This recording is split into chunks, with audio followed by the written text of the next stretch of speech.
All right, we are back, and I've got the regular lads. Of course, I've got the regular lads. Manjot, the public defender, you are back. It's great to see you, brother, looking all red again. That 1 week you were in blue, it threw me off. I'm just so glad to see you in red all the time. Yeah, red is the best. That's what they said. And, the Faithful to the Niners, that is it. Faithful to the Bay. Yeah, I'm ready for today's show. I'm a bit tired now, still recovering from COVID. Just been talking for a bit, but yeah, it's all good. Young blokes like you will bounce back. Come on. Yeah, man. I'm getting ready. Mate, that shirt you got on, I've got a counterpoint to that shirt in a minute, but I need to introduce big balls, big calls over here. Who's that handsome chiseled fella down there? Is that Taylor? You're looking pretty sharp, mate. Thanks, mate. But I'll also pass it on to the other chiseled guy, Kirk Cousins. Everyone hears the IRK and hears me and thinks it's Dirk. But I'm going with the Kirk this time, baby. He's sweaty. He's just had an awesome workout because he's been throwing absolute bombs to Jefferson all training. And everyone's still drafting him at like quarterback 14 or 15 because they're absolute idiots and absolute spuds. Absolute idiots. So I'm trying to get the word out there to say Kirk is going to be an awesome quarterback in fantasy this year. But look, we're about 50 seconds in, so I can get to that later. Oh, mate, I'm a big believer. Matty C has Kirk here as quarterback 8, so you don't have to look too far to find a public defender over here of Kirk Cousins. Elephant in the room time. We've got a fourth screen. How do we want to introduce our guest today, Manjot? I think we should hand the honor to you to introduce our guest. Hey, look, one of my co-hosts on my other podcast, the Aussie Endzone. It is my boy, the Viking, Ian. Yeah. Welcome, brother. Hey, welcome. You're in the Pat McAfee, treatment. No, it's going to be the Kirk Cousins. You like that? You like that? Give us that. I'm all for any Kirk Cousins content. I'm all for it. He's not sweaty from passing to JJ, by the way. He's sweaty from passing off so many, handing off so many in the backfield to the cook. Yeah. Nah. You can't do that, mate. It's all that standing up in the pocket and figuring out how he can pass it backwards. So we've got your allegiance sorted out really early. Vikings guy. It's all that running. It's all that running away from Zimmer. But look, so Manjot and Ian, the not so secret here. You guys work together already on the Aussie Endzone. Can you tell us a little bit about that for those who are at home and playing along? Yeah, do you want me to? Go. Aussie Endzone was basically started by me and another guy, CJ. We started a podcast called The Viking and Cheesehead the Viking. Which way do we do it? Cheesehead the Viking. The Cheesehead. He named it, so it's going to be Cheesehead first. Yeah, Cheesehead the Viking. Yeah. After I got the shits with his crap Packers takes for so long, he suggested we bring in Manjot. He goes, "This is this real young dude that I've been talking to that has some really good takes, and he loves the NFL. He's a 49ers fan though, and I'm like, well, it's better than being a Packers fan. Yeah. Anyway." Out of division.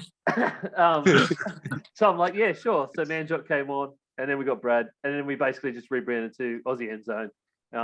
Started covering some Australian gridiron content as well as NFL stuff.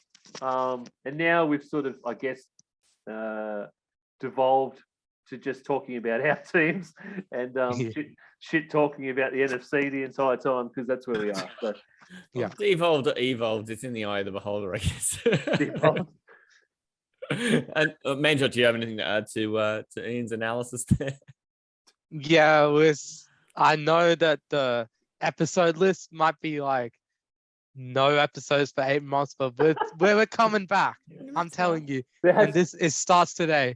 It's definitely been a long break. A long break. Yeah, we haven't recorded pretty much all off season, but we're coming back, Ian. Yeah. I promise you. And that's why I invited you on the show today. So that we can start this momentum, carry into Endzone, carry into fantasy, for the upcoming season. Yeah. Definitely going to be some kind of momentum. Oh, mate, I've got you guys as my breakout Australian NFL podcast for the year, and that's for a segment later. A bit of foreskin there. Breakout. Fuck me. That's a big call. That's a big call. Breakout. Yeah, that's it. I'm calling it. Call Is it. is it anything like the Darwin Award? Because that's what it sounds like right now. Well, we'll define this later on. Is breakouts just a foreskin in general for this entire pod? Yeah, there's been stuff breaking out all over the place. For Or anyone who was around for the show before the show, then there was Or stuff breaking out. or is is it a new COVID strain? Yeah. At this point, I'm willing to believe anything. Mate, I'll catch anything as well. Like anything you throw at me, I'll catch it. I'll lick rhinos. We've already talked He's about been this licking one. rhinos. Yeah, he's... Looking rhinovirus. I definitely won't catch it. For those playing at home, that was episode 17. Yeah. And I'll lick a corona as well. Yeah, are we up to 21 or 20 right now?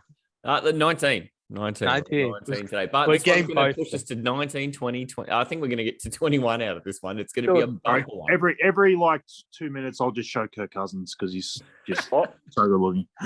Yeah. I'm having a tough time telling which one's you and which one's Kirk at different times there, mate. So we're both so suave. We both can play James Bond easily. Can you imagine? You have to. Need a Malik Willis background. What are we doing? Yeah. We might on, change that halfway through the pod. Let's see. Oh, it depends on how shit your takes are. Is that what you're telling me? Yeah. Let's see. If see. they all get taken down by you guys, I might have to change it up. I see how this pod Yeah. goes. Righto. Okay. Oh, that's it's going to be happening. good. You know that's happening. We've got a couple of things we want to try and cover in today's show too. So, look, in the spirit of having a real good NFL brain, who's Ian, as you've said Good. to us in Good. Fuck me. Don't talk me up. Shit. Holy sh- All right. Okay, let's back it up. As we've said off, Mike, Ian is a brand new fantasy player. so maybe NFL's more the speed. The idea is that we're going to all bring some players who we think are going to be really good breakout candidates this year, whether it be just in NFL terms or in fantasy terms. But I also want to play a game with the lads a bit later on where we sort of posit two guys who are kind of in the same neck of the world in terms of value, both fantasy and NFL wise, and get you guys to decide which one you would choose if you had to take one or the other, and make your case for it. And then, and also later on, we'll have a bit of a crack at what we've seen in the preseason as well, and anything we think that's notable to take forward into the NFL season. So that sort of sound like a good band of things to cover today, fellas. Yeah. Shit, yeah. Well, that was such a resounding pat on the back for me. Thanks, guys. Yeah. Unbelievable Pat back. hosting, Matthew. Yeah. Mate, I spent a good 3.5 minutes working out how this show was going to run today, and come on. Yeah. All right. Well, I say here is let's get a drop in and separate this out, and we'll come straight in hot with some fellas we think are going to break out. This is the Aussie NFL Fantasy Show. Taylor talk time. Because all I do is win, no matter what. That's a foreskin right there. We'll foreskin that for later. That's on the first 5 pages. Wowza. Mate, The first 4 pages. Foreskin. We didn't want to talk about it. You guys brought it up. It wasn't me, of course. mate, we'll chat later. Yeah. I didn't realise you can trade. I didn't realise it was a trade button. I don't do many trades, mate. So I always stay on the fence. I don't call him an absolute spud, and I never call him an absolute choker in the second half of years. So, well, we start with the Portaloo out the back when we just shit ourselves straight into the Portaloo, and then it goes into a hole, not even to an actual toilet. Aussie NFL Fantasy. Look, eat it, Mark Downey. I'm all Dolphins this year, mate, and you're going to have to make a lot of room because I'm not the smallest bloke in the world on that bandwagon. Okay, so we've got Ian from the Aussie Endzone, and he and Manjot work together on that one. Manjot, of course, he's free for rent. He plays here, he plays on that show. Where else do you moonlight, Manjot? You're all over the place. You're blowing up. Pastry Press, Fantasy Football Network, Mate, what you are was everywhere. Broncos Faithful Podcast. That's my NRL podcast. That's Australian football, yeah. Yeah, Aussie there we rugby go. league. Oh, It's like pastry press, hey. AFL pastry press, NRL pastry press, fucking Yep. badminton pastry press. Pastry Press. Pastry Press, NBA, NHL. Yeah, you name it, I cover it. Yeah, there we Pastry go. Press, tiddlywinks, Let's- yeah. Pastry press, Korean soccer. Let's do Pastry press, NHL. lawn bowls. No, I'll follow that. Definitely NHL next, Manjot. Let's do Yeah, for NHL. sure. Yeah. Go to Red Wings. Red Wings are coming back, baby. No, what are you Of doing course. with Red Wings? Sharks, bro. Oh, simple. Oh, All right, let's Oh, here not we get go. into NHL at this point. We're the I know Aussie, nothing. Aussie NHL podcast. It's what? only one letter change. That's all. Just one letter. We can do it. Mate, I can Matty, get just my take the graphics background. guy to drum I don't that know. up. I can. I'm not sure whether the Compliment. listenership would be better or worse though. Oh, I don't know. No one knows. Mate, yeah, I don't know. I think it'd be negligible. I mean, We'd also know a lot less. Like I only know of one Australian ice hockey team, so I don't even know how we go. Mate, Go the Canberra Brave, mate. They killed it. mate, yeah, they won a Goodall Cup a few years ago. Yeah, man. they did. Yeah, A mate. Goodall Cup. Goodall Cup. We could talk about that. I didn't Yeah. know about the North Stars, mate. That's all we need to know. Now, fellas, our first segment here, we were looking at So NFL, not NHL. Yeah, it's NHL. Yeah, we Good. we're going to try and bring some knowledge bombs. Look, I think probably one of the things that we can really do to try and help educate the fan out there who wants to try and get a bit of an edge this year, whether it's coming to just bring in the banter at the conversations around NFL, or whether they want to dominate the fantasy league, which is a huge part of what we're trying to arm people with, is how do you get the value? Where do you find someone who is not so valued, who's just going to break out and return more than you might expect? So I think there's a great opportunity here for Talor to lead us off, because he's definitely king of the analysts here, and he will score himself 100% out of 100 for his take. He had a great theme song going on. I'll cut this little chunk out the middle. Do it. Are our champions, my friends. Dun, dun, dun, dun. Oh, I missed the mute button. And they'll keep on fighting to the end. Dun, dun, dun. These are our champions. These are our champions. No time for losers, 'cause these are our champions. Check out his face. Of the NFL. Yeah, let's go. I like to mess around with drops, but there's no way I could top that. Like that little disco track I put under everything. I love the way I love the way it just tailed off at the end there, naturally. I just thought that was Freddie Mercury, mate. I didn't realize that was. I thought that was a drop, but It anyway. looked like Freddy Krueger. It was the facials were tough. That was a tough ask to get us to watch that. Well, Kirk's excited. Look at him, just sweating. Absolutely loved it, mate. He brought the kids along. Yeah, mate. I don't know how to top that. I need the host to just bring me back in, because I'm just in an absolute situation here. Well, what are we talking about again? Let's center this all again, Yeah. mate. Welcome to the show. Firstly, Thank you. Thank you. We're talking you, about mate, Freddie. Which Freddie? I mean, that's the problem. I don't know whether you're Kruger or Mercury. Mate, I am all about the breakout. So I love to get value. And you're going to hate my offering later on. But I know we're all going to love yours, mate. Surely you've got somebody prepared for us who you think is either going to be in fantasy or NFL terms, a guy you can hang your hat on, who is just being undervalued, who could become a champion of the NFL, like you so very, very obviously made a big scene about there. Well, these are sorry. Anyway, so I've got three that I will bring to you. I'll sporadically bring it out during the podcast, but the one, the only, it's Elijah Moore, baby. I have to go here. Yes.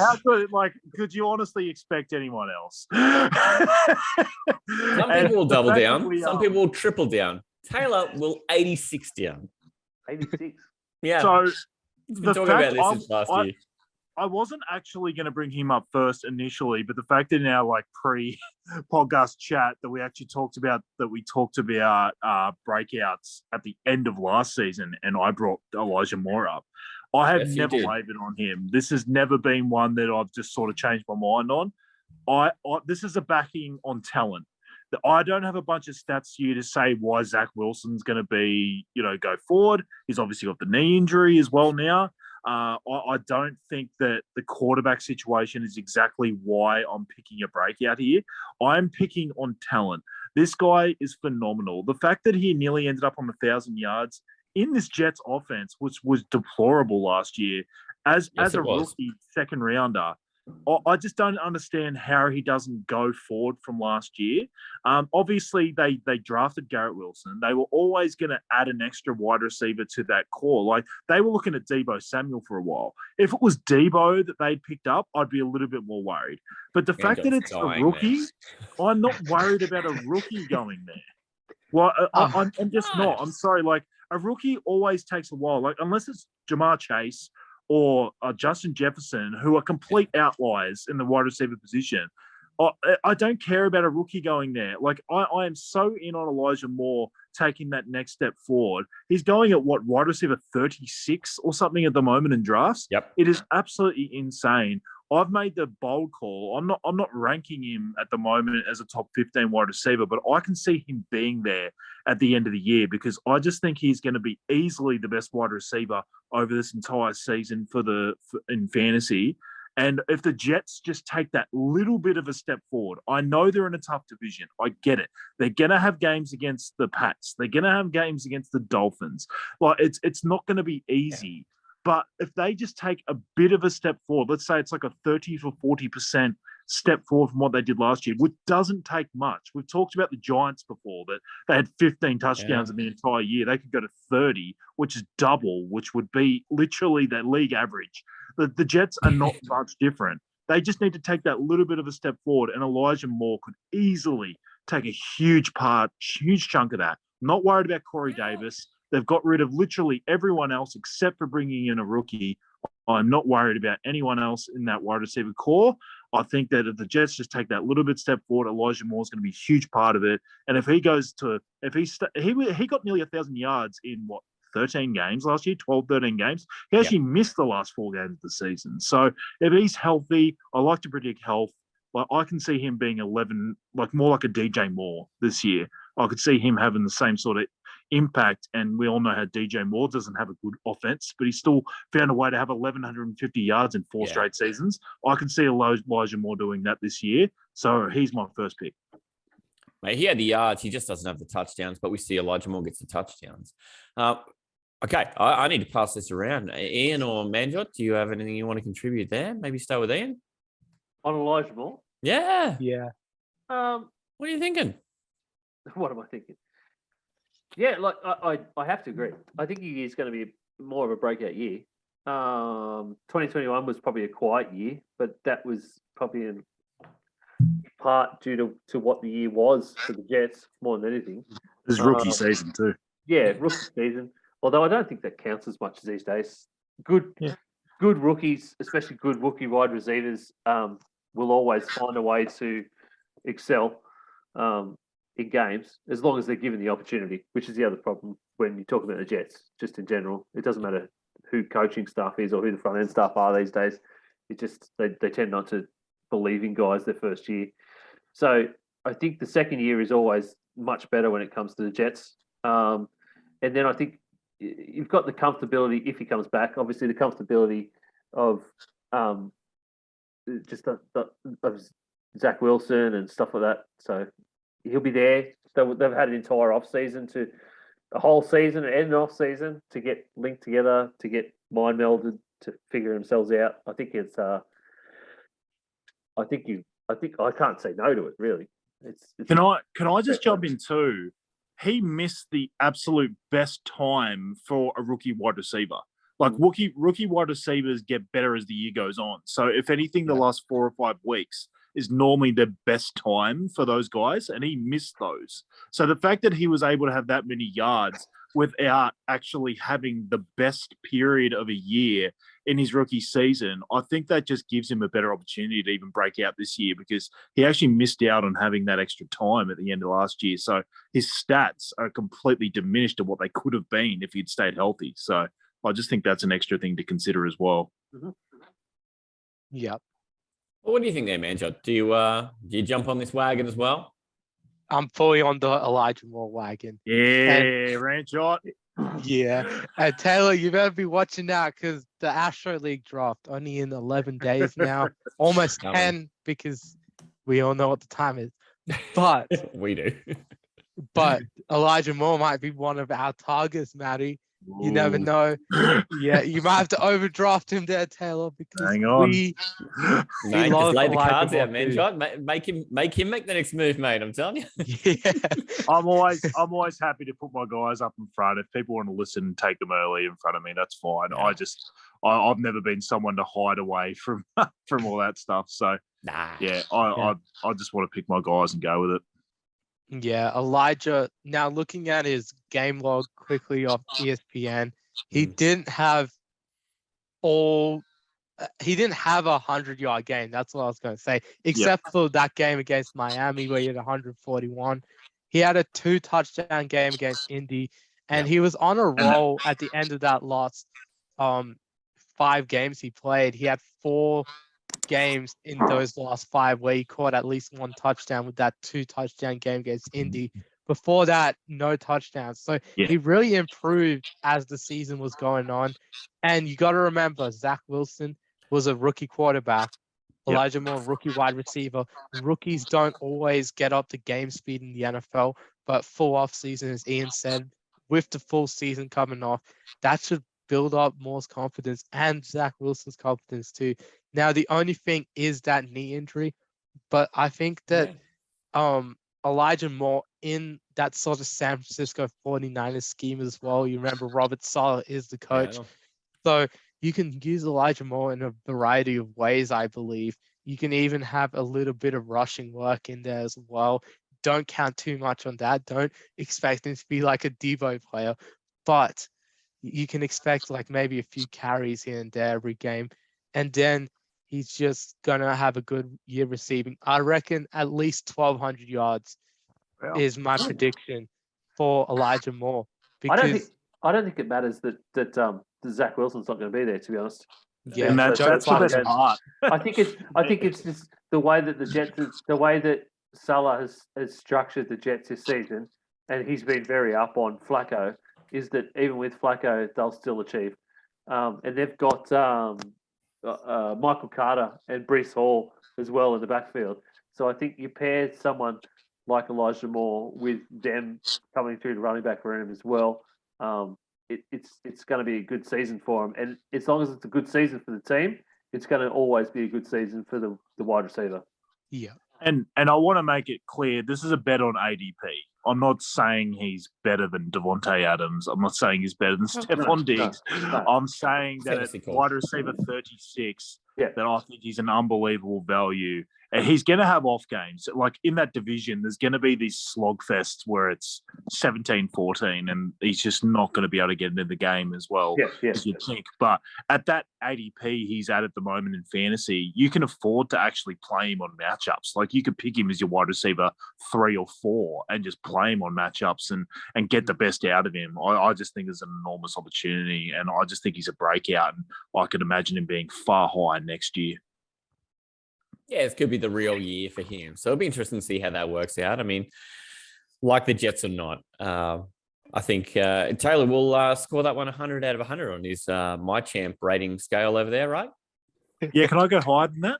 Is there any chance? Or yeah, go to infinity. I think we could set the precedent now. It's a physical impossibility. Yeah. 1,000 out of 100 from Taylor on that one. Beautiful. This is the Aussie NFL Fantasy Show. Manjot, myth, legend. Who thinks they're going first this week, by the way? Hands up. It's Taylor. Oh, you're wrong. It's you, Manjot. Yeah, I thought so. Oh, okay. Man, that is just a load of information. Lot of dumping right there, man. Yes, you gotta go for them early and then trade them. I was feeling that sort of vibe from Taylor. Taylor nailed, I reckon. Yeah, as someone who's living the pain of the Jimmy G experience still, just trade that man, please. I just realised he, basically had hamstrings made of tissue. That was great. A lot like mine. Anyway, back to Manjot. How about me with my Peyton Manning jersey that I got for Christmas last year? This is the Aussie NFL Fantasy Show. It's an upgrade, but he's not going to be so elite. I think the honourable thing to do here is move across to our guest Ian and say, "Hey, mate, have you got an NFL or fantasy breakout who you think is going to be worthwhile paying attention to now for 2022?" Yeah, look, I had a bit of trouble with this because I have a bit of trouble with picking some breakouts, I guess, and I wanted to try and keep with a bit of your guys' theme, I suppose, in terms of fantasy, but I don't know whether it'll work that way. So, Davis Mills, Texans. Ooh, I love it. Ooh, yeah. And this is going to help Matty's Brandon Cooks. I've been all in on Brandon Cooks, by the way, Yeah. Ian. So, do me some favors here, brother. Mills was pretty good last season. Arguably the best of the first round quarterbacks from last season. Yeah, great. He had some amazing plays. Last season. So despite where the Texans finished, and I think he'll have a much better season this season, having a more structured off-season, an offense built around him, because the Texans have seemingly been all in, especially Lovie Smith has been all in on him from the beginning of the off-season. So you would think that they would be structuring the plays and the way that they're playing the game around him, his skills. And the guy has obviously got some really good skills that some other teams clearly overlooked, given where he's drafted. So I think he's set up to be in a good spot. Watching a bit of the preseason Texans Saints games the other day, there's a few highlighted players, I guess, or a few highlights from the Texans that would help him in that regard as well. Because again, I always believe if the team is doing well, then the player does well. So quarterback, wide receiver, running back, they'll all succeed. So Damon Pierce, the 4th round pick they had, big guy, big running back, hits really hard. He had like 49 yards for 5 carries. One of the stats I read from PFF the other day was 86% of his yards came after contact.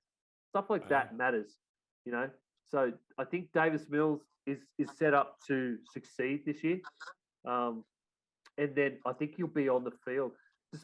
I don't think that, I'm going to be really honest, I don't think the Texans are going to have a great record this season. I probably wouldn't. 5 wins would probably be a stretch. I'll get 2 against the Jags. I mean, yeah.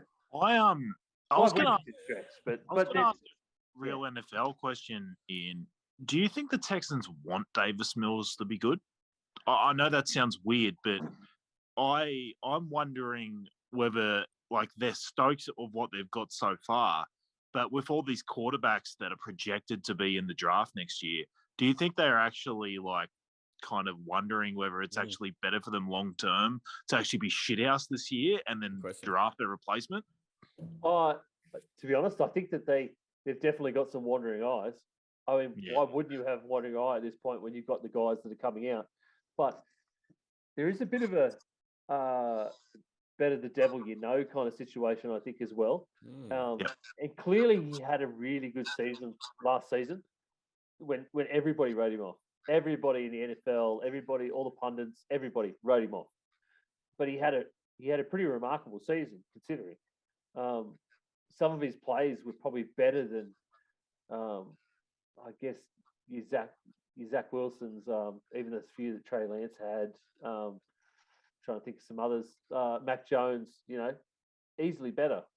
But they came in shorter spurts, like single games or parts of games, rather parts than of games. parts of games, parts of quarters. Let's be honest. And he didn't have the flashy name like all the first round. Yeah, he didn't have the flashy name like the first round quarterbacks around him. So but he wasn't set. He wasn't set up for success last year. I don't think. Either. No. Yeah. Not at all.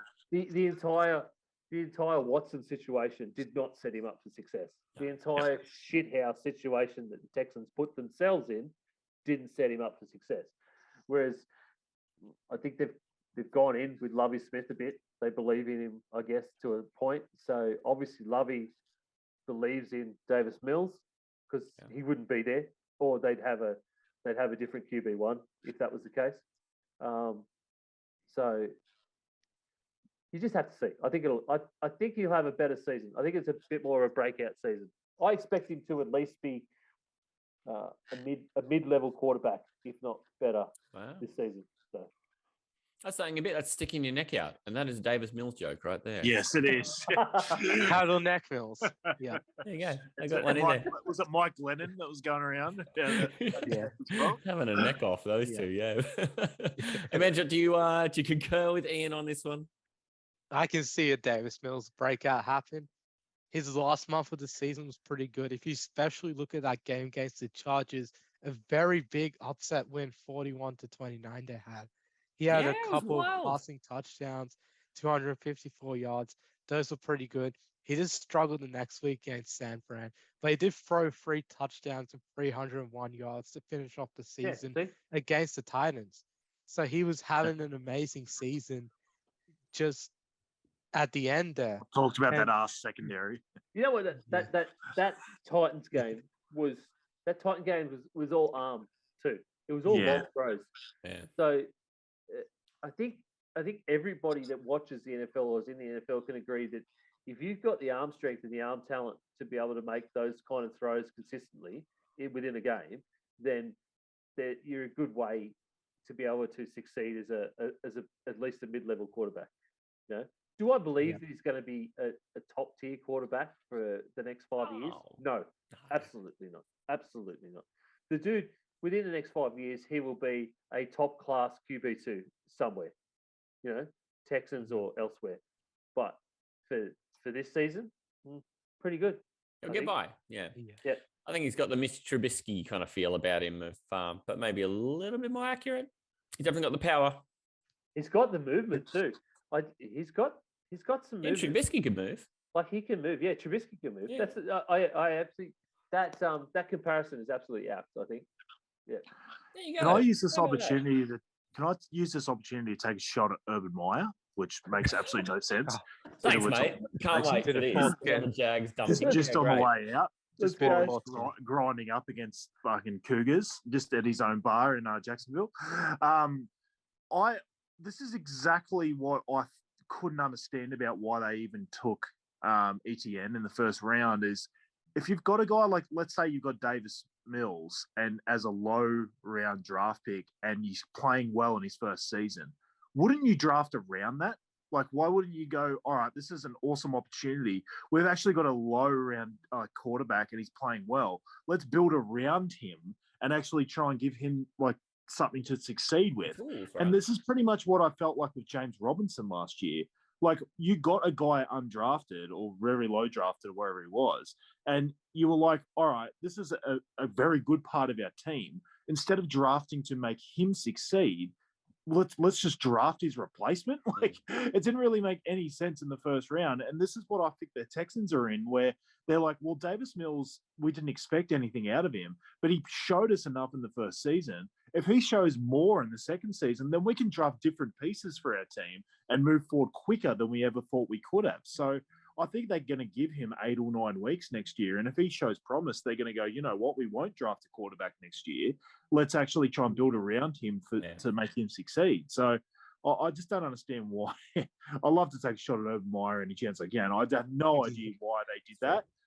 They had a chance to build around a guy like James Robinson. It's almost like lucking into something by getting a guy that good who you literally got for nothing in the first place. Why would you then draft in your first round someone on top of that you've already got such a great price out of anyway? So I just think Davis Mills is an awesome opportunity for the Texans to actually turn their franchise around because they can build around him and he cost them nothing. Teams have historically 100% won Super Bowls with mid-level quarterbacks. Yeah, exactly. The Carson Wentz Eagles are a prime example of that. Yeah, and they didn't even win it with him. They won it with his, scrub backup. But he got him all the way there. Do you know what I mean? And he was. He got hurt in like week 15 or something. I don't think he did the heavy lifting. Yeah, absolutely. I don't think anybody ever is going to say that Carson Wentz was a top tier quarterback. He wasn't. You're not going to hear me saying that. Yeah, 100%. But he had 12 good weeks in a row. Oh, okay. That's good. right. And but that's all they were in isolation. He wasn't good before it, and he wasn't good after it. And then they also, the Eagles did the right thing in that year where they built, as Taylor's saying, they built a team around him, around his strengths. To help him succeed. Yeah. They Yeah. mercenaried the hell out of that free agent market by getting guys like Garrett Blunt, Chris Long. They did the right things. So you get an absolute steal like Davis Mills at 67th overall. Jesus Christ. Third round. Third round. You know, like 8th quarterback off the board. Yeah. At that point, you're looking at, like, I'm just going to draft a backup for a few years. But no, it turns out that he's a And if you dude. can start, yeah. It's like they were sticking Tyrod out there for a while. No, he was just an absolute unknown commodity. Yeah, exactly. Wow. So I feel like we all sort of think, gee, you know, he'll get a bit of leash, and we'll see what Davis Mills does with it. I like the breakout call. As a fantasy asset, he probably won't hit the radar just because there's a lot of people in front of him and stuff like that. But and the way he scores points. Like he'll be fine. Like he might be a guy to look at in a superflex league, like people playing Absolutely. in like 2 quarterback leagues and stuff like that. He might be someone to look at for later. Stream, and then he might actually have the breakout, like Ian's saying, and then he might be someone you could actually play. So I had a quick He's the kind of guy who has that stretch in a 4-week period near your playoffs. Yep. And he was your 3rd quarterback in a superflex. That's the kind of guy that can win you a fantasy league, and that's how Davis Mills does that. Weirdly, I had a quick countdown on NFL fantasy, and obviously I know it's not the be all and all. I'm not an idiot. Yeah. But he is the 24th ranked QB on NFL fantasy. The 23rd ranked QB. Do you want to guess that? 23rd, Probably Baker. Mac Jones, something like that. I'll say Trevor Lawrence. Russell Wilson. Russell Wilson? What? Wait, which side is this? On their projection on NFL fantasy, on the NFL fantasy side, Russell Wilson is 23rd. Yeah, that doesn't make any sense. Did he get hit by a car today or something? That was Am I Taylor's missing rank. some news? Taylor ranked that. Taylor ranked Did I that. rank that? Yeah, you fucking ranked that, Taylor. Yeah. Below Check what Carson Schefter Wentz. says about him. Below Jesus. Carson Wentz. Nah, it's below someone's Joe been hitting the Flacco. bottle I'm like, there, I what the think. Yeah, someone's losing this shit. He's normally ranked around 80. Someone's about to get sacked, yeah. But like, I mean, even if you took it at 24th, even me as a noob would go 24th is a good backup QB. If he starts really balling out and they have a good year, it's a great thing, you know. Well, you draft him at his absolute floor. He's not going to be worse than 24. Like he's gonna be fine enough to. If he sits around 24, you're not really happy because you're not really getting too much out of it. But if he does have that breakout that you're talking about, it's an absolute steal. Yeah. What's the chances he ends up worse than that? Well, probably far smaller than the chances Very that he ends low. up better than that. Yeah. And that I think that's probably about what you're looking for. This is the Aussie NFL Fantasy Show. I got no notes, but I got the memory, so. Every time I've believed him a little bit this year, they've just kicked me right in the testes. Manjot, myth, legend. All right, you guys throw me into the fire straight away, but that's why I'm here. Taylor talk time. Antonio Brown's out there hanging out with Kanye West. If that's not an insane asylum handing the keys to the inmates, I don't know what is. Maddie C. This thesaurus is both terrible and terrible. I've got nothing else. This is the Aussie NFL Fantasy Show. Manjot, I reckon it's time we hear from you about a breakout. You've been sitting there really patiently. Yeah, I was very entertained by Taylor and Ian. They had great breakout candidates. And, I'm going to continue on a theme. We were just talking about 2 things. Taylor was talking about 1 thing. Ian was talking about another.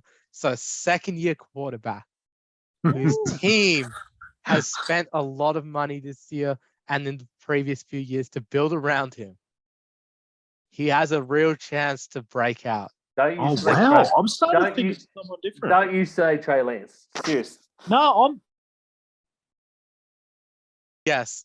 Matty, your guess? Come on, Tua. man. It's probably Tua, yeah. No, I was saying 2nd-year QB, though. Oh, sorry. Yeah, I didn't. Obviously. Yeah. QB. So what do we got? Trey. We got Trey. We got Trevor. Matt. Fields. Trevor. Fields didn't spend, and Bears didn't spend any money for Yeah, Fields. Bears spent I nothing. don't know if the Bears have got money. Yeah, exactly. They're That just field sending, is they're right. sending Fields to the Wolves, man. Like they're just trying to destroy him. Everyone rips on the Commanders for not having money, but I'm pretty sure the fucking Bears don't have money. Yeah. The best. They just got honeypots. That's it. That's all they got. I'm Winnie the Pooh. So How yeah, old Are you are talking we? about Lawrence? I think it's going to be T. Law. Yeah. Lawrence. they spent big money on the wide receiver. It was Lawrence. Yes. Yeah. Yeah, Trevor Lawrence. I am believing in the Trevor Lawrence breakout, and I'm really hoping for you, Matty.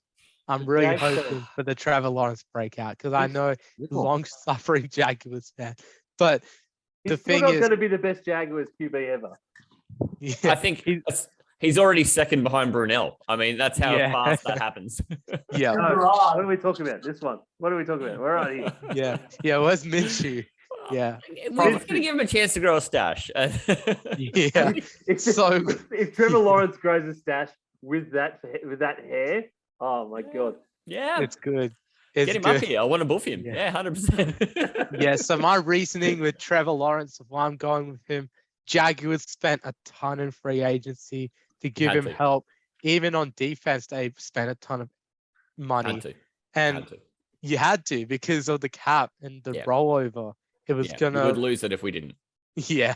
So Christian Kirk comes in. A lot of people criticized the signing at the time, but I think he's a ton better than anything you guys had at wide receiver, Matty. Literally, Trevor Lawrence was throwing to who was he throwing to again, Matty? I didn't know. Marvin He Jones. It was Marvin throwing- Jones. I was gonna say. He's throwing to me and Matt. That's basically. That's what he's Marvin throwing. Gaye and get it on. Was Aurelius Ben still there? I mean, Yeah. there was nobody. Essentially, DJ Shark. essentially, the Jaguars was me at center, Matty at wide receiver, and Yeah. and Taylor at running back. That's pretty Yeah. much what the Jaguars were. Yeah. The last time we had a really good wide receiver was a guy named Allen Robinson, and we just could not give him a quarterback. And that's Yeah. that's going back now. And that Yeah.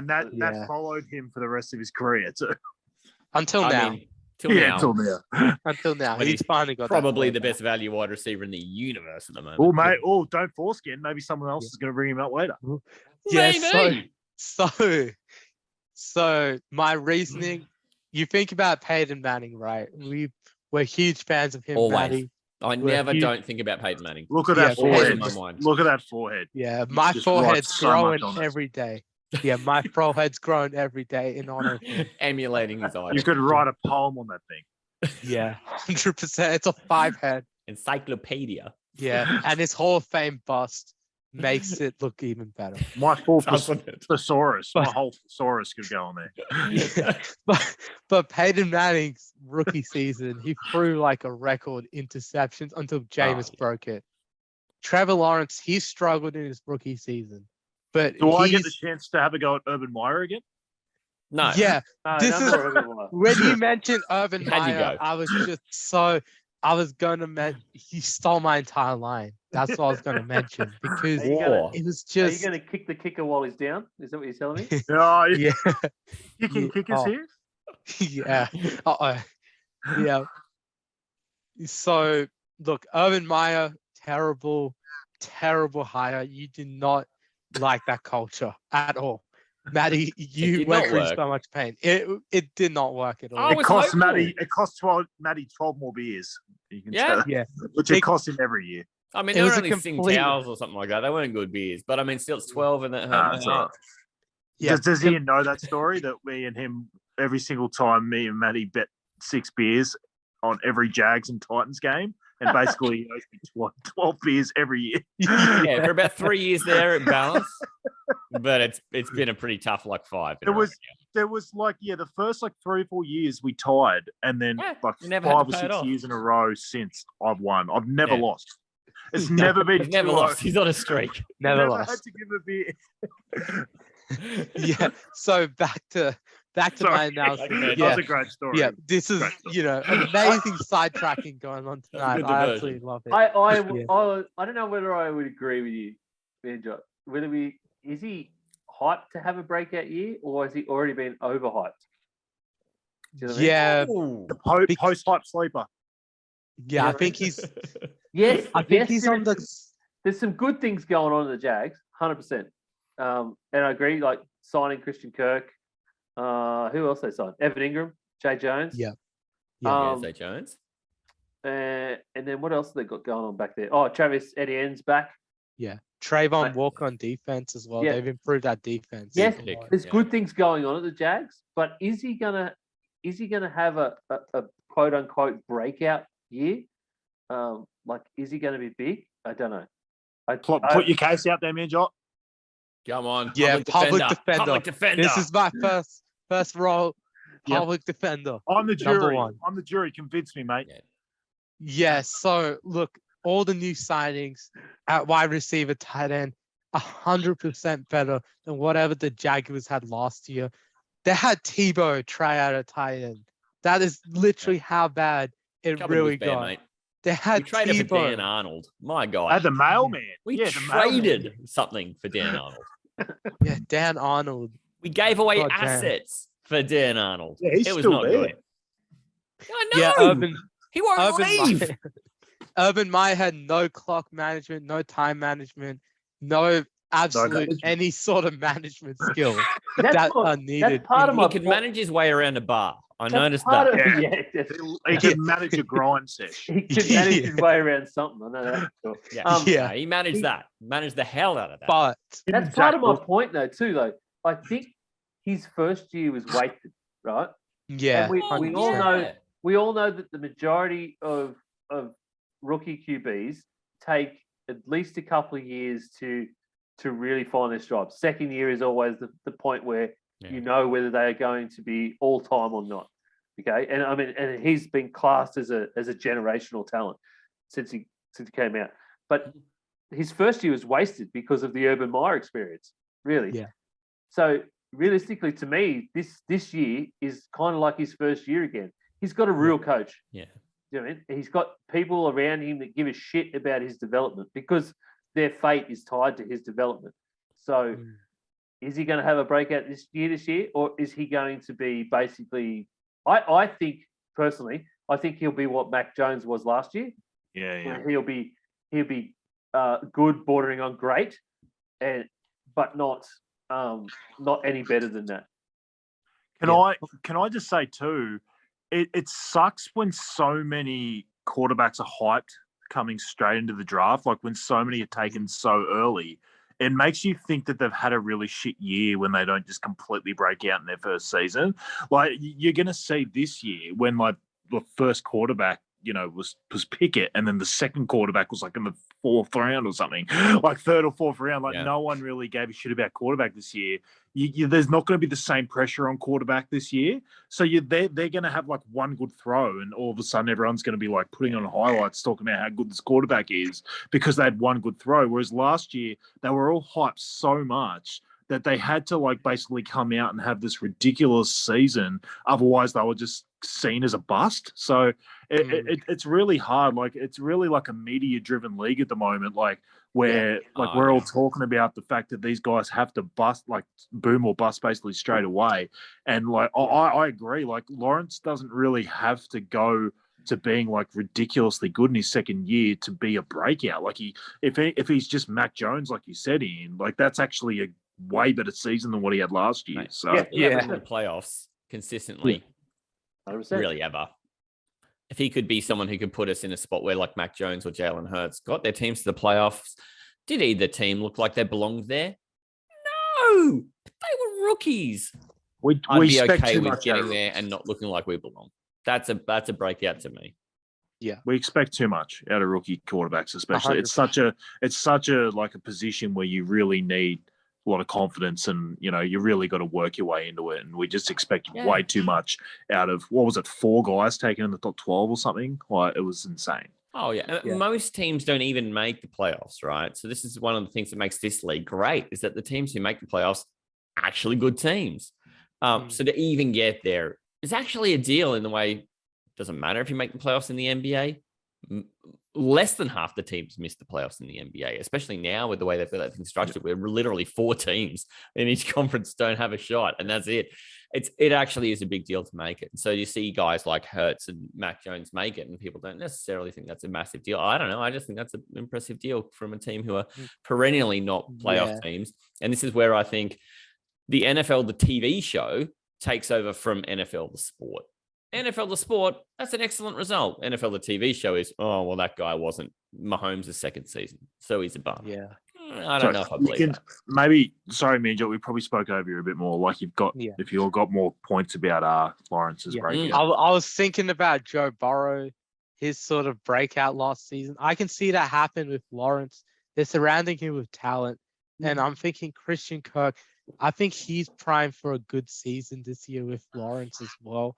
Just that combo. I know a lot of people have been hating on Kirk because of that contract, but I think it was a worthwhile investment for the Jaguars because you got to overpay when you're a shit team. I'm sorry to call you a shit team, Matty. The Jacksonville tax. Yeah.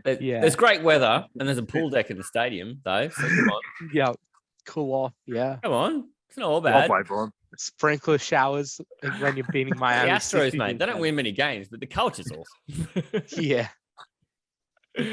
Yeah. Not when Urban Meyer's there, mate. 100%. No, I don't even think the Astros wanted him to coach. Lads, some behind the scenes thing. Can I go to the bathroom quickly? Because go. I got it too. So. Yeah, we'll take Matty, a time out. Are you doing a? Are you doing a? I got one. Yep. Yeah, I got one, and then we'll lap around. I need to do Lamar Jackson. I had one more question on that too. I can hold time out, and then we'll come back. Yeah. All right. Time out. For the last 20 years. Really. Mate, when I was 7, I chose to go for North Melbourne. So that showed me my sort of loyalty. All right, ready? Yeah. All right. Now, sorry, Ian, you wanna press Manjot on something here to do? Yes. No, actually, I had a question for you more than anything. For me? Since we were talking Jags, since he went Jags, I have a question on Jags. A question for the host of this show. And it is kind of based, I guess it is based around Trevor Lawrence. How many games do you realistically expect them to win this season, considering they've got to play the entirety of the 0 against the Titans? Mate, so my realistic expectation is not heaps. If we were a 5-win team, that would be improvement.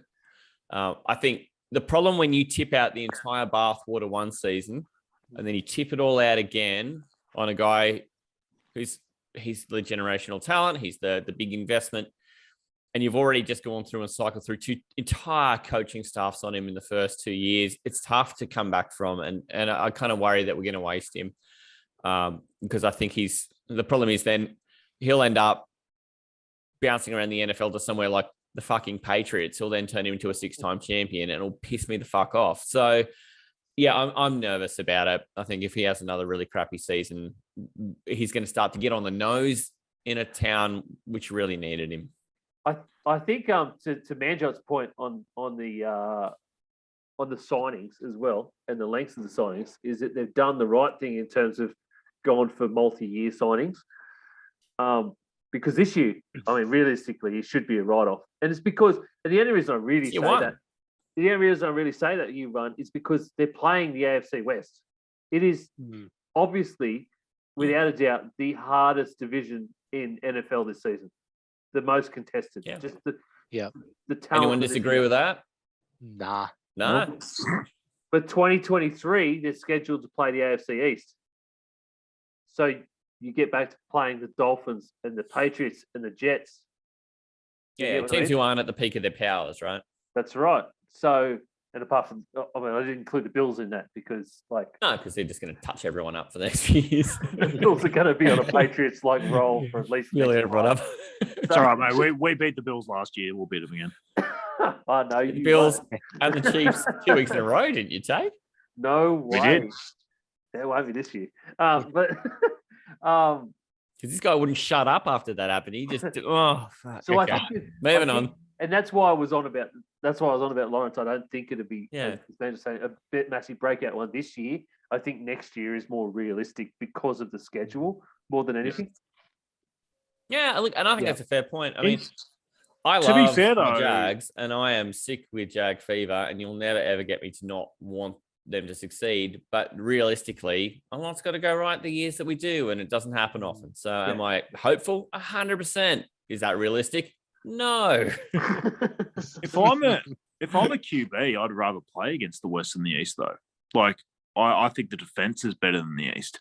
Like, I'd rather play against high-scoring offenses like the Chiefs, the Raiders, the Broncos, and the Chargers than going up against the Bills, Patriots, and stuff. Like, I actually think there's a better chance of a breakout for Lawrence against those teams. So that's just my sort of combat to that. Is I actually think there's a better opportunity for points against those teams. Didn't I just mention that with Davis Mills?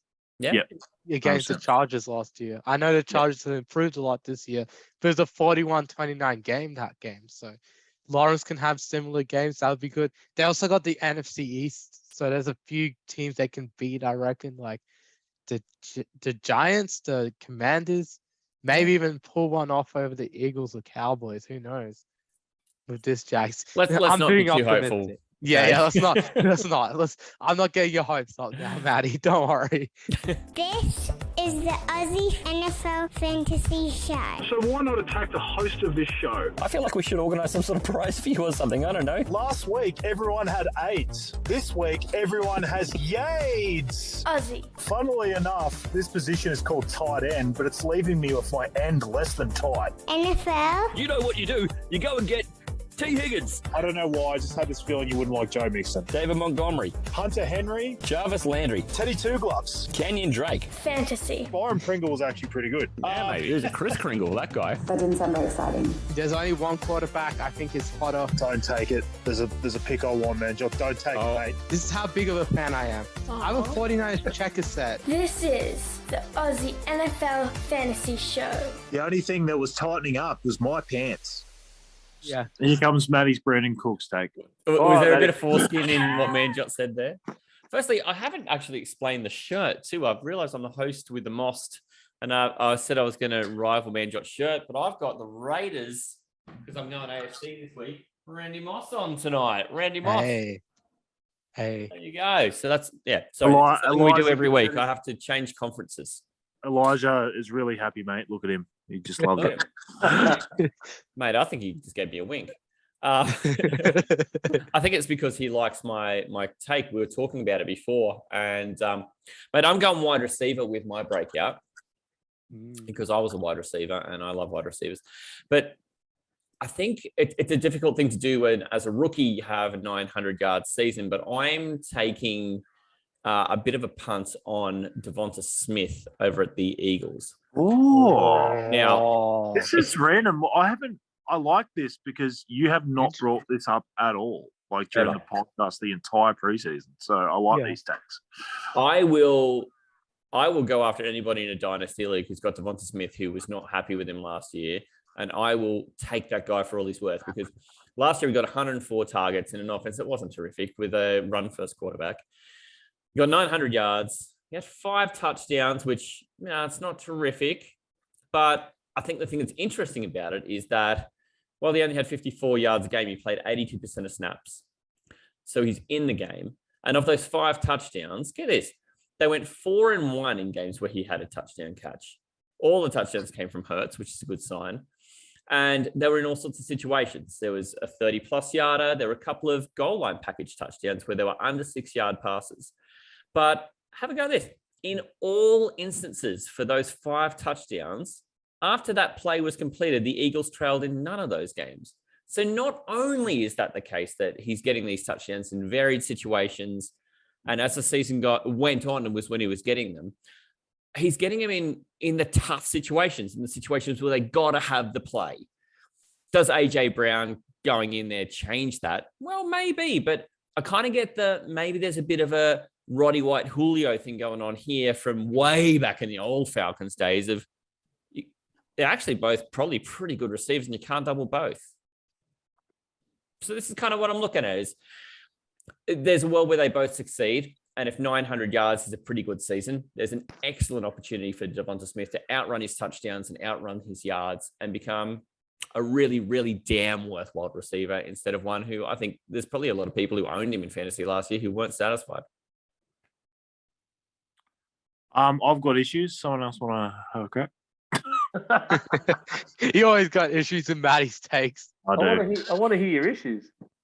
Yeah, go for it. I brought it up when I think Manjot took Smith in a mock a couple of mocks ago. I think And so. I just had my I asked him and I said, like, are you worried about the fact that he's going to be the wide receiver 2 on a run first offense that doesn't really have a quarterback that anyone trusts with his arm at all? And you basically outline the fact that defenses are going to go to AJ Brown, which would leave Devontae Smith a bit more open.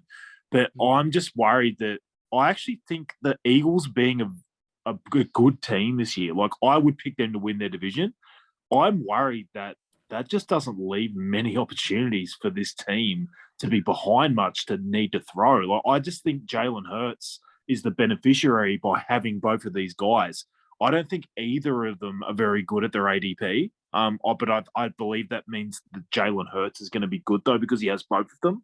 If that makes sense, like I think he's going to be better in the passing game than he was last year because he has both of these guys.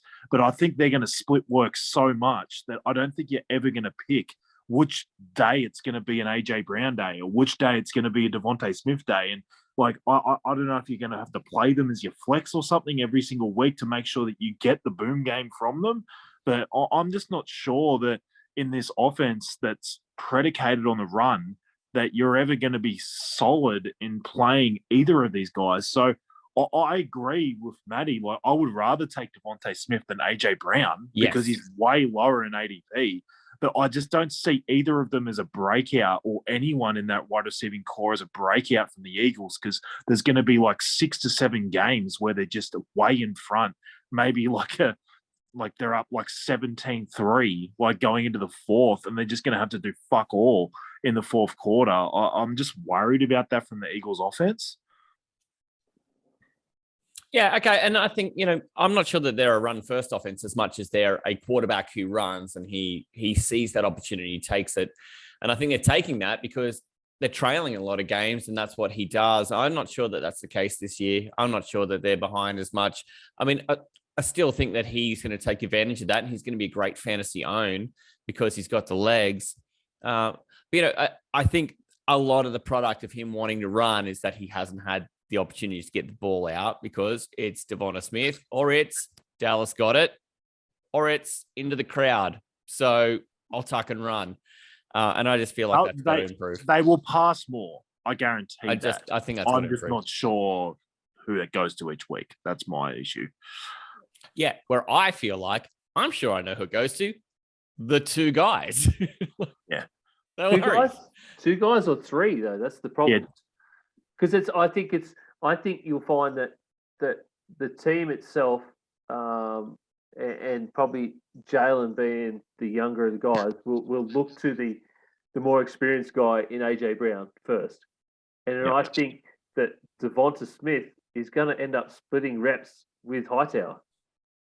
Like, I think that's where he's going to split. To me, I get what you mean by splitting reps, but I think it's going to be with Hightower and not with AJ Brown. I think AJ Brown is going to be out and out that wide receiver 1. He is because he's the more experienced guy. He's the more accomplished guy.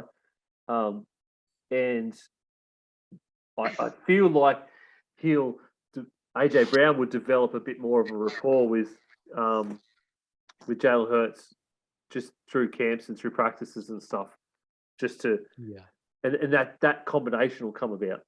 He has to. You don't pay him $20-something million. That's what I mean by the team part too. The team pressure will be there to go, we have to use him because we've paid him a ridiculous amount of money and we've put up a ridiculous amount of money. That is true. Yeah.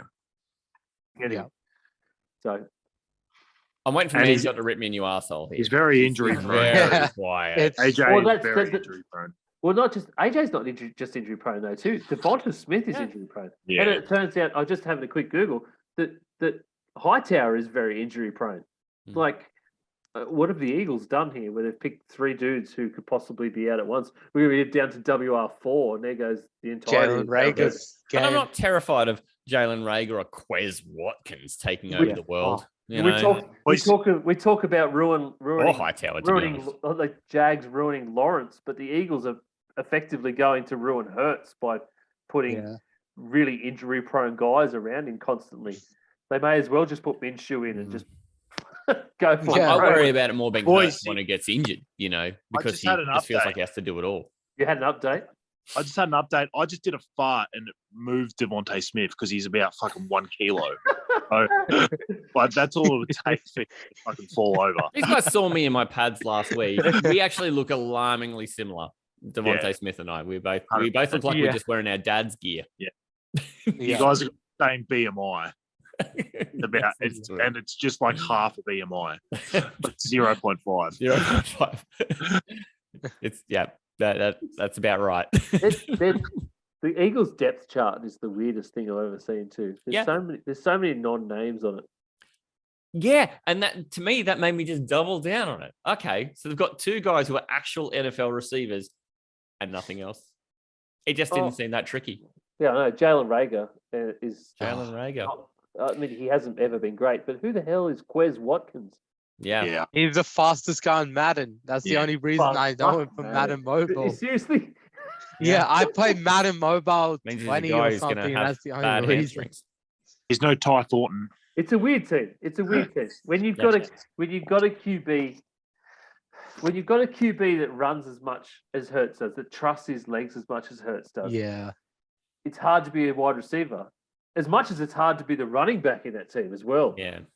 It's similar to the Ravens, really. Like it's similar picking a wide receiver 1 in the Ravens. Like you don't know exactly like I've always say that I don't trust what Lamar does because he's always a big play quarterback. Lamar, like he needs to have a 30-yard like rushing attempt, or he's like throwing it to Hollywood down the field for a 70-yarder. Like I just don't trust that you're ever going to get any volume out of it. It all actually, dare you say that? It almost feels like Hurts is the same guy. Yeah, 100%. That's what he's building up. He's like the budget version of the same guy. Yeah, I don't think he's the same brand. I don't think he's out of the same box. But you know, he's not MVP. He's the Wish version. Yeah. Yes. Yeah. He's the Wish version of Lamar. When you order Lamar Jackson on Wish, here's what you get. But like honestly, if we had 2 wide receivers for Lamar, like we would be struggling to split them, and like you wouldn't be wanting to pick the wide receiver 2 on a Lamar-led offense. So that's my worry about Devontae Smith is that we haven't seen Hurts throw for 4,500 yards, and you're gonna have to split that between the 2 top guys. Dallas Goedert, fucking Hightower, Jalen Reagor. Like and that's a team that I think is going to be in front a lot and going to be running a lot. Like Matty said, he thought that they weren't a running team. They are, but mainly because of their quarterback. I think they rushed for like the second most, or they were top 2 in rush attempts last year. Like it was insane. So, they definitely are a rush first team. I don't know if that'll change because of the top 2 guys they have now, but I think in general they're going to be in front enough that I just think they're going to have a lot of games where you're not going to know who to play out of Smith and Brown. A quick look at the Ravens depth chart tells me that they look identical to the Eagles in that respect. They have, except it's just tight end 1, wide receiver 1, and that's it. It's just Bateman and Andrew. Yeah, I mean the Eagles have Miles Sanders as RB1, AJ Brown, Devonta Smith, Quez Watkins, right? So that's your RB and your 3 wide receivers. And then you go to the Ravens, and it's J.K. Dobbins, Rashad Bateman, Devin Duvernay, and James Prochet. You've got those wide receiver 2 and 3 are like, who? Yeah. Yeah. You've got a known wide receiver 1, and you've got an RB1 who would probably struggle to be an RB2 at any other club. And then that's where you're at. Yeah, they actually had a really decent wide receiver, and then they just sent him over to Arizona. It was the weirdest thing. The only reason I would trust the Ravens offense more than the Eagles is I just think they're going to have to score more in their division. I don't think the Eagles are going to have to actually keep up with Pittsburgh, mate. Yeah. And they also have an MVP not quarterback. Pittsburgh, but they're going to have to keep up with Cleveland. Who are they keeping up with? I'm struggling. The Bengals and the Browns. I reckon the Browns will score. To keep up with Jacoby Brissett. Jacoby Brissett, But beef brisket is going to have to do fuck all. They're just going to go to Chubb and Hunt the entire time, and they're going to get 4 enough points. You had too many beers, mate. You're just not making sense. Look, They won't. They're not going to have. They're not going to have Jacoby. Anyone. They're not having Jacoby. is anyone? Are we all forgetting? When that fuckwit is out for 12 months, It's Jimmy G. It's Jimmy G. there. We all Please. As soon as the 49ers cut him, it'll be a fucking bidding war between the Browns and the Seahawks to get Jimmy G. Yeah, that's for sure. I just want it to be a trade so he gets something back. But look, you guys, man, you guys mentioned the entire Ravens without mentioning that they have an MVP quarterback who's playing lights out last year until he got injured. I think we talked about Lamar a few times.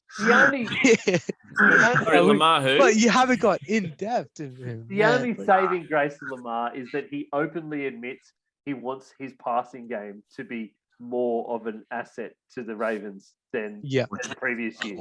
And he has been he himself has been working on that passing game. So he's gone, I want to be better. I want to be known for more than my legs. And that's been him right through college. Remember when everyone just said, you're just a running back. You're not a quarterback. Convert to wide receiver. All the doubters, man. And I'd like to point it out that I actually said that Lamar will be better than Jalen Hurts because of his vision. That's actually what started this about a minute ago. Well, I can't remember a minute ago. Yeah, me neither. Lost my shit. All right. So we've decided. Are we rating Matty's call? I'm giving it a 22 out of 100. Ooh, that's about 27 more than I was expecting. So I thought it was be minus 5. Yeah, I thought you were going to give me a negative. I did. You want me to rate it? You came after me. Yeah, let's rate each other's calls. Look, I'll give each other's calls. That's Elijah Moore's 125 out of 100, right? We all agree. Yeah, agree. Yeah. Okay, moving on. Davis Mills. We got to rate the Davis Mills call on the Taylor My Champ factor. What have you got, Taylor? As an NFL breakout, I'm going to rate it as a 60. As a fantasy breakout, I'll rate it as a 30. I'll take that. Because I don't see the path as a fantasy asset. I just don't. Yeah. And he was going for so what you're telling me is that when we do our league, next week, I'm gonna draft. I'm gonna snipe Mills right in front of me. Cousins and Mills will be his 2 quarterbacks. I'm gonna get Cousins and Mills, and then we're just gonna see how this fucking goes. Yeah. Get the testes out, and we're just gonna see who's got the biggest set. If you win of Kirk Cousins, I'm all for it. I'm gonna do it. There's no way I won't do it because I'm not dumb enough not to do it. That's a lot of double negative. Believe you. I think I went into triple negative then. Look, I'll rate Davis Mills. I think that take. I'm just going to judge on an NFL angle because that's where Ian was more coming from. Yeah, I'd rate it probably more closer to a 70, 75 take. I'm a bit hotter on it than Taylor is because I just have that belief in Davis Mills. I just think he has a real chance to break out this year, and I think it's a good take by Ian. We just have to have the Texans offense come up with him and just do their thing. So yeah. I'm going to be a little bit more brutal. Sorry, Ian. Yes. But I'm only going to use things that you've told me. Is that if he's going to play the AFC West and he's got stalwart teams in his division like Jacksonville, but more seriously, the Colts are trying to make a go of it. The Titans were the number 1 seed last year. Okay, so now we're establishing out of those, there's at least 8 games there, which are just fucking tough games where this guy's just going to be up against it. And that's not even looking at the rest of his schedule. I just don't know how he does it. I mean, he might, as we've said last year, he had some really great quarters. He had some really great halves. He had some nice games. I'm not sure it can improve that much for him because it's limited by how great the schedule is against him. So I'm going to score a little low. I'm going to put you in the 40s, maybe 45. All right. 45. No, I think it just depends on how. It's about a 60. I think it's about a 60 average. Yeah, I think it depends on how you judge it. Do you know what I mean? If you judge it on, I don't hate it. if you judge it on team wins or if you judge it on like something like the QB rating Yeah. or something like that, you know. So stats. Well, I think both of them are going to kind of suck for him. That's all. I don't think so. Right. I honestly don't think so. I think stats. But that's How do Good. Ian and I feel about Manjot's Lawrence call? Because Matty doesn't count. Because I'm Yeah. not agnostic. I So did it for you, Matty. Don't worry. I can't vote on that. I reckon I'm going to take it closer to the middle of the road, so maybe about a 45. Yep. For me, I'm yeah. gonna go higher. I'm finding like during the preseason, I'm getting more and more in on Lawrence. I don't know why. Yeah. Honestly, I don't even have the exact hair. truth as The to why. hair. The hair. Yeah, no, I've The always sunshine factor.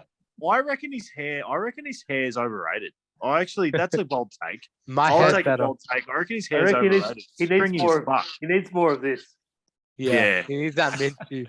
Just a bit more on Yeah. the top lip. That's He it. needs Yeah. this. 100%. Take a bit off the back and put it in the fucking lip, mate. That's what you need. Even if Um, even if Party he in the just- back, party even at the if he front. just- if he gets the headband underneath the helmet, I'm in. I'm going to say 63.5. Wow, Alright, that is I'll quite take it. specific. That's very specific. Very Second decimal specific. place? Do you go Very to a second specific. decimal? Taylor Amazon. 63.98955. 63.54. So I've rounded down. Fucking hell. You tell it's been a long night here on the podcast, Yeah. guys. You can Oh no, shit. I always round down here. Yeah. Wow. And I mean, I'm rating this a 255 out of 10, so no worries. Yeah, let's No, go. I don't even want to hear anyone Rounds it up. have a slight disagreement on Elijah Moore. So we're just 125 out of 100 constantly. Yeah. Mate, I rated him 200 out of 10, so yep, no worries. Yeah. You've got my vote. Yep. So Yeah. 125. To was infinity low. and beyond for me. 125 out of was 100. low. Yep. Buzz Lightyear. Yep. Yeah. What's your take here, Ian? How did you rate the Elijah Moore call for Talor if you had to put a number on it? No, don't do it, mate. So, hell, we gotta hear this. 8. 8, because that's his jersey. 8. I'm never I'm never going to go 100. No one's that perfect. Not a Jets player. Not a Jets player either. And he's a Jets player, so that you got to take points off of that. True. Dude. But I do like him, and I do like the call. I do like the take. Maybe You're talking directly to Elijah Moore right Yeah. now, too, bro. maybe So look him in the eye when you deliver this. Eh? maybe 75, 80. It'd be higher if he got a decent haircut and shaved that shit ass beard. Ooh. How do you feel about that, Elijah? Take that. Get a haircut and get a real job. Fuck. He looks Yeah, a bit fuck you, disgusted. Ian. He's kind of got a disgusting look. He's going like, yeah, fuck you, Ian. Like, what the fuck? We're Yeah. assigning emotion to this still shot, this mug shot. I love it. All right. Yeah, So, authorizing this. Are we doing more bold calls? What are we doing? Taylor, do Yeah. you want to give us your other two? Just give us the snapshot of them so we can quickly clobber you and let everyone go to bed. Nah, I don't like anyone going to bed, mate. We've got at least 2 more hours to go. I'll grab the bed now. I'm pretty sure I'm going to have a crying month-old in there right now. Yeah, it's fair. All right. Go on, give us your two. Next one. I almost did this one first because I thought Manjot would steal it from me. I'm all in on Trey Lance, baby. Oh, Yeah. None of my takes Can't are be. going to be a surprise to anyone. I've been pretty Yeah. upfront with the guys that I like. I've got some flappy orange foreskin going on in my. yeah, can I have this last one from Yeah. you, Taylor? Let's get this one. I'm all over Cortland Sutton this year. Well, I've moved him up to 11 in my rankings. Yeah, you I have. think Ooh. I honestly think he can go even higher than that.